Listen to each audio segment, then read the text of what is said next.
रहीम अस्सलाम वालेकुम student next हमारा टॉपिक है work done by variable force. पहला हमारा था work done by constant force. अब हमने करना है जी वर्क डन फाइंड करना है कौन सी फोर्स होनी चाहिए हमारे पास, वेरिएबल फोर्स। अब बेटा वेरिएबल फोर्स की मदद से अगर किसी सर्टन जगह पे हमारे पास फोर्स वेरिएबल फोर्स लग रही हो तो उस वहाँ पे हम वर्क डन कैसे फाइंड करेंगे। अगर हमारे पास फोर्स कांस्टेंट है तो उसका तो सिंपल फार्मूला है W बराबर एफ एस या एफ एस कॉस थीटा।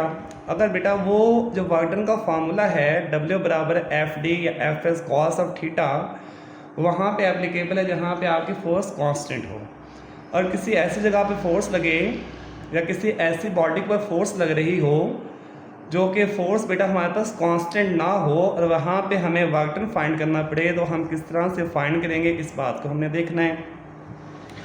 तो उसके लिए सर्टन बेटा हम एग्जांपल लेते हैं जहाँ पे हमारी फोर्स कांस्टेंट नहीं होती। फॉर एग्जांपल बेटा when A rocket is moving upward against the gravity, तो उस केस में जो फोर्स है वो डिस्टेंस ऑफ स्केयर के साथ बेटा क्या हो रही होती है, आपकी कम हो रही होती है, क्योंकि according to Newton law of gravitation suppose करें जो न्यूटन का लॉ ऑफ ग्रेविटेशन है F बराबर है G कैपिटल M और स्मॉल m और R का स्क्वायर। अगर बेटा यहाँ पे जो कैपिटल M है हम मास ऑफ अर्थ ले लें, स्मॉल m हम मास ऑफ रॉकेट ले लें, इन दोनों मैसेज के दरमियान Newton law of gravitation F बराबर G capital M small m और R का स्क्वायर। यहाँ पे जो फोर्स ऑफ ग्रेविटी है वो डिस्टेंस के स्क्वायर के हिसाब से बेटा क्या हो रही है, आपके पास कम हो रही है। जब दोनों message mass of earth and mass of rocket, जब mass of rocket against the gravity ऊपर जाएगा तो उस पर लगने वाले जो ग्रेविटी की फोर्स है वो बेटा जैसे जैसे उनके दरमियान डिस्टेंस ज़्यादा होगा मास ऑफ अर्थ और मास ऑफ रॉकेट के दरमियान, तो फोर्स ऑफ ग्रेविटी डिस्टेंस के स्क्वायर के बेटा क्या है, इन्वर्सली है। फोर्स आपके पास कांस्टेंट नहीं है बल्कि वो क्या कर रही है, आपके पास डिक्रीज हो रही है। इस तरह अगर आप एक स्प्रिंग को स्ट्रेच करें अकॉर्डिंग टू हुक्स लॉ, जो आपके अप्लाइड फोर्स है उसके अंदर जो एक्सटेंशन पैदा होगी x उसके डायरेक्टली प्रोपोर्शनल है। मीन जितनी आप ज़्यादा एक्सटेंशन पैदा करना चाहेंगे उतनी आपको फोर्स भी ज़्यादा लगानी पड़ेगी। तो इसमें भी आपकी जो फोर्स है वो कांस्टेंट नहीं है बल्कि वो वेरिएट कर रही है, वो वेरिएबल फोर्स है। जिस तरह रॉकेट की एग्जांपल दी। अब जहाँ पे फोर्स वेरिएबल हो वहाँ पे अगर आपको वर्क डन फाइंड करना पड़े तो आप किस तरह से फाइंड करेंगे, इस बात को बेटा हमने सीखना है। फॉर एग्जांपल हम इसको मैथमेटिकली, फॉर एग्जांपल आपके पास एक पॉइंट है, वो जो पॉइंट है बेटा आपका वो मूव करता है from point P to Q। आप इसको AB भी कह सकते हैं, आप अपनी चॉइस है, कोई इतना इशू नहीं है। कि आगे पास एक पार्टिकल है जो कि मूव करता है पॉइंट P से पॉइंट Q तक, और जब पॉइंट P से पॉइंट Q तक मूव करता है, अब देखें स्टूडेंट्स यहाँ पे जैसे जैसे वो ऊपर जाएगा कहीं पे उसे फोर्स ज़्यादा लगानी पड़ेगी, कहीं पे फोर्स उसे कम लगानी पड़ेगी। P से Q तक आपका जो लगाए गए फोर्स है बेटा वो कांस्टेंट नहीं है। तो वर्क डन अगर आप फाइंड करना चाहते हैं, यहाँ पे P से Q तक फोर्स वेरिएबल है, तो उसको अगर वेरिएबल फोर्स तो वर्क डन करें, क्योंकि यहाँ पे फोर्स भी लग रही है, बॉडी ने डिस्टेंस भी कवर किया, पॉइंट P से Q तक आपने वर्क डन फाइंड करना है। वर्क डन की इक्वेशन तो है लेकिन वो वहाँ पे एप्लीकेबल है जहाँ पे फोर्स कांस्टेंट हो। अब P से Q तक बेटा फोर्स कांस्टेंट नहीं है, तो यहाँ पे अगर आप वर्क डन फाइंड करना चाहें तो बेटा हम कैसे करेंगे, तो उसके लिए हमें फोर्स को कांस्टेंट बनाना पड़ेगा। अगर हम वर्क डन का वो वाला फार्मूला W बराबर एफ एस कॉस थीटा लगाएं, तो उसके लिए जो टोटल डिस्टेंस है P टू Q, इसको बेटा हम डिवाइड कर देते हैं स्मॉल इंटरवल्स के अंदर, स्मॉल पैचेस के अंदर। जो आपका पहला पैच बनेगा उसका जो डिस्टेंस आएगा, यहाँ पे डिस्प्लेसमेंट आएगा, उसके डिस्प्लेसमेंट को बेटा मैं नाम दे रहा हूँ जो डेल्टा D1। ये इतना छोटा डिस्प्लेसमेंट है डेल्टा D1 कि जब बॉडी यहाँ से यहाँ तक मूव करेगी तो इतने स्मॉल इंटरवल के अंदर लगने वाली फोर्स ऑलमोस्ट बेटा क्या होगी, कांस्टेंट।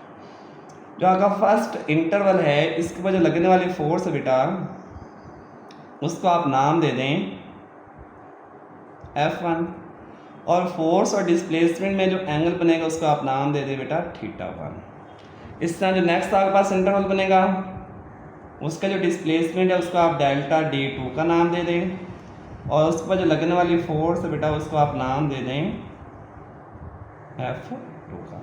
इससे जो टोटल पाथ है P टू Q, आपने इसको स्मॉल इंटरवल्स के अंदर डिवाइड कर लेना। इतने स्मॉल इंटरवल का हर स्मॉल इंटरवल के अंदर लगने वाली फोर्स ऑलमोस्ट बेटा क्या हो, कांस्टेंट है। इस तरह जो लास्ट इसका nth इंटरवल बनेगा उसका जो डिस्प्लेसमेंट होगा उसको आप डेल्टा डी एन का नाम दे दें, और उसका जो लगने वाली फोर्स है बेटा उसको आप एफ एन का नाम दे दें। अब इतने स्मॉल इंटरवल्स बनाए फोर्स को कांस्टेंट रखने के लिए कि अगर आप delta D one distance cover करवाते हैं तो वो जो लगने वाली फोर्स इतने स्मॉल इंटरवल में तकरीबन बेटा क्या होगी, आपके पास कांस्टेंट होगी। अब इस हर स्मॉल इंटरवल का आपने अलहदा अलहदा वर्क डन फाइंड करने हैं, और टोटल के लिए आप सारे स्मॉल इंटरवल्स का बेटा वर्क डन क्या कर देंगे, ऐड अप कर देंगे। आइए फर्स्ट इंटरवल का वर्क डन फाइंड करते हैं। वर्क का फार्मूला आप जानते हैं, W बराबर है F D cos of theta. जो फर्स्ट इंटरवल है वर्क डन, फर्स्ट इंटरवल का क्या आएगा वर्क डन, उसका क्योंकि पाथ इंटरवल बहुत ही स्मॉल है तो वर्क डन भी बहुत ही स्मॉल होगा। उसको स्मॉल के लिए आप डेल्टा का साइन यूज़ करते हैं।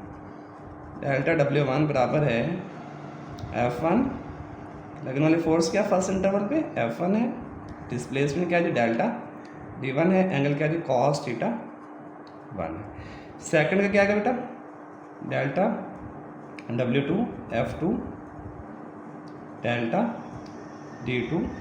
ये हमने क्यों किया स्मॉल इंटरवल, फोर्स को कांस्टेंट बनाने के लिए, क्योंकि ये वर्क का फॉर्मूला तब एप्लीकेबल है जब फोर्स का कांस्टेंट हो, कॉस थीटा 2।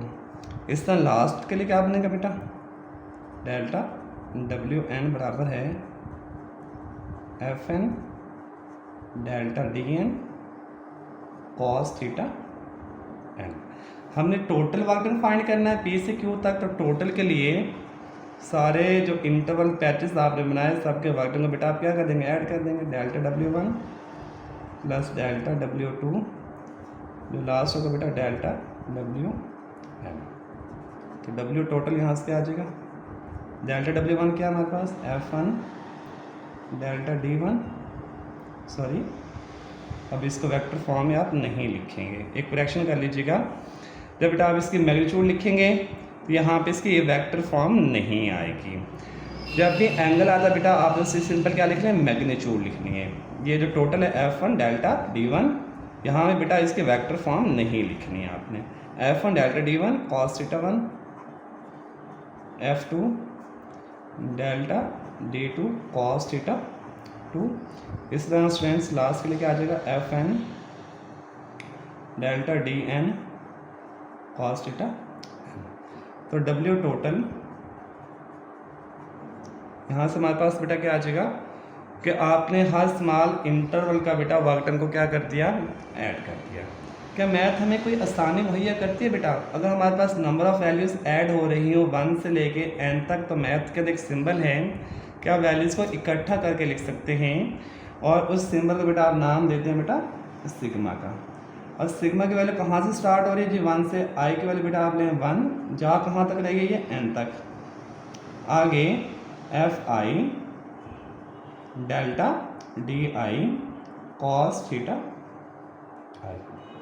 जो आई आपके पास कोई भी आयत इंटरवल है, अगर आप सेकंड का निकालना चाहते हैं तो आई के लिए क्या पुट करेंगे 2, तो सेकंड पार्टिकल का बेटा आपके पास क्या आ जाएगा वर्क डन। तो इस तरह से बेटा आप अगर work done by variable force हो तो उसको आप क्या कर सकते हैं, वर्क डन को फाइंड कर सकते हैं। अब इसी वर्क डन जब बाय वेरिएबल फोर्स से बेटा इसको हम फाइंड करेंगे ग्राफिकल मैट्रिक्स से। ग्राफिकल मैट्रिक्स से बेटा अगर आपने वेरिएबल फोर्स की का वर्क डन फाइंड करना है किस तरह से करेंगे, सपोज करें अगेन हमें ग्राफ बनाएंगे यहाँ पे, जिससे हमने कांस्टेंट फोर्स को भी फाइंड किया। इस साइड पे आप फोर्स लेंगे, फोर्स का कौन सा कॉम्पोनेंट F कॉस थीटा, और यहाँ पे इस साइड पे आप डिस्प्लेसमेंट लेंगे। ये आपके पास पाथ है बेटा PQ, इसका आपने वर्क डन ग्राफिकल मेथड से P से Q तक लगने वाली फोर्स कांस्टेंट नहीं है। वर्क डन का फार्मूला कहाँ पे एप्लीकेबल है, जहाँ पे फोर्स कांस्टेंट हो। यहाँ पे लगने वाली फोर्स कांस्टेंट नहीं है, फोर्स को कांस्टेंट बनाने के लिए हमने टोटल पाथ के क्या बनाया बेटा, छोटे छोटे इंटरवल तो बनाया जी। इसका जो फर्स्ट इंटरवल बनेगा ये वाला, इसका फर्स्ट इंटरवल बनेगा बेटा,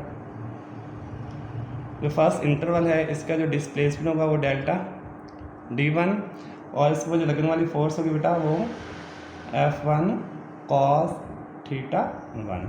इस तरह नेक्स्ट इंटरवल बना लें आप, इक्वल साइज़ के बनाने। नेक्स्ट इंटरवल का जो डिस्प्लेसमेंट होगा डेल्टा d2, उस पर लगने वाली फोर्स क्या होगी F2 कॉस थीटा 2। इस तरह नेक्स्ट इंटरवल बना लें। इस तरह बनाते हैं बेटा आप नेक्स्ट इंटरवल।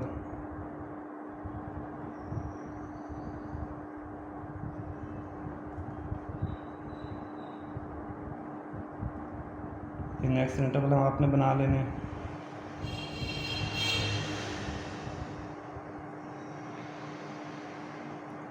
ये टोटल पाथ के आपने स्मॉल स्मॉल इंटरवल बना लें। 1 से लेके जो लास्ट है डेल्टा dn, इसके बाद जो फोर्स लगेगी वो Fn कॉस थीटा n। 1 से लेके n तक आप कोई सा भी जर्नल एक डिस्प्लेसमेंट ले लें, कोई सा भी जर्नल, और उस जर्नल को बेटा आप नाम दे दें डेल्टा डी आई, और उसको लगने वाली फोर्स का आप नाम दे दें एफ आई कॉस थीटा आई। नहीं, कोई सा भी हो सकता है 1 से n के दरमियान। तो बेटा आपने अगेन जो है ग्राफिकल मेथड से work done by variable force find करना है। अब आपको मालूम है जो वर्क डन होता है वो एरिया अंडर द ग्राफ, ये आपका ग्राफ है, इसके नीचे वाला एरिया आपस क्या होता है जो वर्क डन कहलाता है। अब यहाँ बेटा जो हमारे पास ये एरिया बन रहा है, ये जो शेप बन रही है बेटा किसकी बन रही है, रेक्टेंगल की। ये पहली रेक्टेंगल, ये दूसरी, इस तरह से आपको सोन। अगर हम रेक्टेंगल का बेटा एरिया लें तो हमारे पास वर्क डन आ जाएगा। अगर हम फर्स्ट रेक्टेंगल का एरिया लें डेल्टा W1 आएगा, वो कितना बनेगा बेटा हमारे पास F1 delta D1 cos theta 1, क्योंकि बेटा ये इसकी क्या आ जाएगी, विड्थ आ जाएगी, ये इसकी लेंथ आ जाएगी। लेंथ कितनी है हमारे पास F1 कॉस थीटा 1, और इसकी विड्थ क्या है बेटा delta D1। Length multiply by width area of rectangle आ जाएगा। इस तरह डेल्टा W2 क्या आ जाएगा बेटा, same F2 delta D2 cos theta 2। Last के लिए सेम बेटा हमारे पास क्या आ जाएगा, delta WN FN delta DN cos theta n। हमने इस पूरे जो है from point P to Q total work done find करना है। टोटल के लिए बेटा जिस तरह हमने पीछे किया, सबको क्या कर देंगे, सम कर देंगे। Delta W1 plus delta W2 अब तो डेल्टा WN, सबके वर्क डन को जब आप इकट्ठा करेंगे टोटल वर्क डन बेटा जिस तरह से हमने किया है सबको लिखना है आपने, सिग्मा अप्लाई कर देना है। आई को वैल्यू स्टार्ट होगी 1 से, जाए कहाँ तक, n तक, एफ आई डेल्टा डी आई कोई सा भी आयत इंटरवल कॉस थीटा आई। बेटा यहाँ पे एक मसला आता है जो मेन इशू है, हमें चाहिए एरिया अंडर द ग्राफ। ये आपका ग्राफ चल रहा है ये वाला, यहाँ पे जो कुछ रेक्टेंगल हैं उनका देखें एरिया इस ग्राफ से ऊपर आ रहा है, ये वाला जिसको मैं टिक कर रहा हूँ, ये वाला हमें तो एरिया अंडर द ग्राफ चाहिए।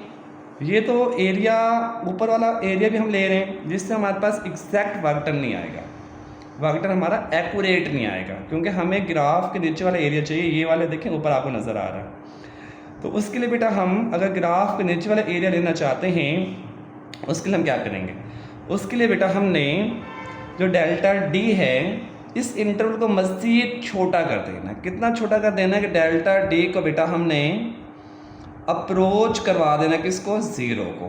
अब देखें अगर मैं इस इंटरवल को मज़ीद छोटा कर दूं, यहाँ पे कम कर दूं, तो ये कम एरिया बच गया ग्राफ के ऊपर वाला। अगर डेल्टा डी को मैं इतना कम कर दूं, डेल्टा डी को मैं बेटा अप्रोच करवा दूं ज़ीरो को, तो मीन्स जो ये पॉइंट्स एक दूसरे के इतने करीब आ जाएंगे कि फिर हमारे पास जो ग्राफ बनेगा वो तकरीबन सारा पॉइंट P से Q तक बनेगा इस तरह से, और इस ग्राफ के नीचे वाला सारा बेटा एरिया आ जाएगा। अगर आप क्या अप्लाई कर दें, लिमिट अप्लाई कर दें, तो ये जो सारा बनेगा एरिया अंडर द ग्राफ बेटा पास accurate, for more accurate work आप डेल्टा डी को अप्रोच करवा देंगे ज़ीरो को, तो फिर ऊपर वाला ग्राफ के जो एरिया आ रहा है ये मिनिमाइज हो जाएगा। फिर तकरीबन टोटल जो इस ग्राफ के बेटा जो एरिया है वो आप इजीली क्या कर लेंगे, फाइंड कर लेंगे। तो for more accurate work done आप हेडिंग दे दीजिएगा। तो टोटल क्या आ जाएगी यहाँ पे, total work done. Limit apply कर दें, इसमें लिमिट डेल्टा डी अप्रोच करेगा किसको बेटा, 0 को। सिग्मा ले लें, आई की वैल्यू 1 अब तो जाएगी n तक, F I delta D I cos theta.